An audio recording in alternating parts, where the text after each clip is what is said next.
അപ്പതാ നമ്മുടെ യു കെയുടെ കാര്യത്തിൽ ഒരു തീരുമാനമാവാൻ പോവുകയാണ്. യു കെയിൽ നിന്ന് നോർത്ത് ഇന്ത്യൻസിനെ എത്രയും പെട്ടെന്ന് വാനിഷ് ചെയ്യിക്കുന്നുള്ള കാര്യത്തിൽ ഒരു തർക്കവും വേണ്ട. ഇന്ത്യക്കാർക്ക് വിസ കൊടുക്കുന്ന പരിപാടിയൊക്കെ അവർ അവസാനിപ്പിക്കാൻ പോവുകയാണ്. കാനഡയിലെ അവസ്ഥ നമുക്ക് അറിയാലോ. സിഖുകാർക്ക് കുറച്ച് സ്ഥലം കൊടുത്തതാ. സിഖുകാരെന്താ വെച്ചാൽ ഒട്ടകത്തിന് സ്ഥലം കൊടുത്ത പോലെ അങ്ങനെ കയറി നിരങ്ങി.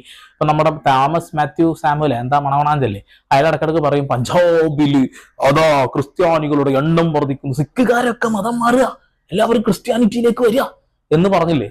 സത്യമാണ്. കാനഡയിൽ അവർ പോയിട്ട് ഇവരെ സിക്കിസം വേണം, തേങ്ങാക്കൊല വേണം, എന്താണെന്ന് പറഞ്ഞിട്ട് ഇവിടെ തല്ലുണ്ടാക്കണല്ലോ.